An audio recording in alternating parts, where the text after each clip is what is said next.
दोस्तों, आप लोगों को सीजेपी प्रोटेस्ट के अगेंस्ट कुछ पैटर्न दिख रहे होंगे, क्योंकि सीजेपी प्रोटेस्ट को आज 5वां दिन है। फिर भी आपको आम लोगों के अलावा इस प्रोटेस्ट को कोई भी सपोर्ट करता नहीं दिख रहा होगा। आप शिक्षा मंत्री धर्मेंद्र प्रधान का लेटेस्ट स्टेटमेंट देख लीजिए। जंतर मंतर पर एक कॉकरोच जनता पार्टी आई है, वो भी अपना प्रदर्शन कर रही है इसी मुद्दे को लेकर। उस बारे में आप क्या?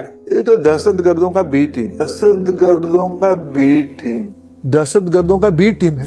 ये अपने बयान में दहशतगर्दों की बात कर रहे हैं। सोचिए, जिस व्यक्ति की जुबान पर सरस्वती होनी चाहिए थी, वहाँ बिल्कुल भी ये दिखाई नहीं दे रही है। अब मैं आपको कुछ पैटर्न एक्सप्लेन करने वाला हूँ जो मुझे लगता है इस प्रोटेस्ट से अगेंस्ट दिखाई दे रहे हैं। दोस्तों, पहला पैटर्न, दोस्तों आपने देखा होगा कि इस प्रोटेस्ट में कोई भी बड़ा कोचिंग संस्थान सपोर्ट करता नहीं दिख रहा होगा। हाल तो बुरा इसलिए है क्योंकि नीट के बच्चे मर रहे हैं, नीट के पेपर लीक हो रहे हैं और नीट की तैयारी कराने वाले ही कोचिंग संस्थान इसको सपोर्ट नहीं कर रहे हैं। इसका सीधा सा कारण है कि पेपर जितने ज्यादा लीक होंगे उतनी ही ज्यादा कोर्स सेल होंगे और उनको उतना ही मुनाफा रहेगा। दूसरा कारण दोस्तों, इस प्रोटेस्ट को कोई भी मेन स्ट्रीम मीडिया कवरेज में नहीं ले रहा है। उसका भी सीधा कारण है कि लोग अंधभक्त बनेंगे कैसे। अगर आप उनको सच्चाई दिखाओगे, आप उसको एजुकेट करने के लिए फोर्स करोगे, तो वो फिर अंधभक्त थोड़ी बनेंगे, और ऐसा हमारा मीडिया चाहता नहीं है। दोस्तों, तीसरा जो पैटर्न मुझे यहाँ पर दिखाई दे रहा है वो है धर्म गुरुओं के लिए। इस प्रोटेस्ट में आपको कोई भी समाज को सुधार और सीख देने वाला व्यक्ति या फिर बाबा धर्म गुरु सपोर्ट करता नहीं दिख रहा होगा। वैसे ऐसे अपेक्षा भी क्या की जा सकती है, क्योंकि ये लोग ऐसे हैं जो रेपिस्ट के सपोर्ट में अपनी आवाज खुलकर बोल सकते हैं,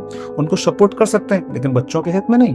हमें ये भावना करनी कि आसाराम मेरे राम मेरे ठाकुर है। वो चाहे बाहर खेले चाहे भीतर खेले, वो चाहे माया का खेल खेले चाहे ब्रह्म का खेल खेले, मेरे लिए वो भगवान है। कि आसाराम जी को अब उनको छोड़ देना चाहिए, बहुत हो चुका। दोस्तों, चौथा पैटर्न, इस प्रोटेस्ट में आपको कोई भी बड़ा सेलिब्रिटी दिखाई नहीं देगा। कहीं भी आपको इनकी एक पोस्ट तक देखने को नहीं मिलेगी, ना ट्विटर पे, एक्स पे, क्योंकि ये भी चाहते हैं कि लोग बेरोजगार रहें, तभी तो इनके सब्सक्रिप्शन ज्यादा रखेंगे। दोस्तों, इस प्रोटेस्ट में शामिल होने वाले छात्रों में बड़ी संख्या में हिंदू धर्म के छात्र हैं, लेकिन फिर भी आपको एक भी ऐसा बड़ा संगठन जैसे आरएसएस, बजरंग दल, जो हिंदू धर्म की रक्षा करता है, वो इसे सपोर्ट करता नहीं दिख रहा है। अगर सपोर्ट करता दिख रहा है तो वो हिंसा करता दिख रहा है, ना कि सपोर्ट करता। दोस्तों, आखिरी पैटर्न जो मुझे लगता है, इस प्रोटेस्ट को कोई भी क्रिकेटर सपोर्ट नहीं कर रहा है। विशेष तौर पर मैंने क्रिकेटर की बात क्यों की, क्योंकि जब भी आईपीएल होते हैं, क्रिकेट का मैच होता है, तो हमारे देश के युवा अपने जान झोंक देते हैं। जब देश के इन छात्रों के हितों के बारे में बात आई है, तो कोई भी क्रिकेटर खुल के तो क्या, पैसे भी इस प्रोटेस्ट को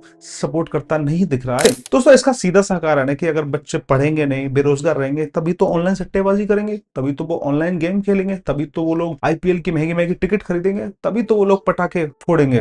दोस्तों, समझना आपको है कि आप किसे सपोर्ट करना चाहते हैं। हालांकि आप मुझसे बेहतर इन चीजों के बारे में समझ रखते होंगे, फिर भी मुझे जो लगता है मैं ये चीज पेश कर रहा हूँ, क्योंकि सबको स्वतंत्र सोचने का अधिकार होता है, बाकी आपकी इच्छा। दोस्तों, जो इस प्रोटेस्ट को सपोर्ट नहीं कर रहे हैं, उनके लिए रवीश कुमार की कुछ लाइनें हैं। रवीश कुमार ने कहा था कि मरेंगे वो लोग जो चुप हैं। कोई गोली से मरेगा, कोई धक्का मुक्की से मरेगा, कोई भुखमरी से मरेगा, कोई बेरोजगारी से मरेगा। मरेंगे वो सब जो चुप हैं। जहन बंदे मातरम।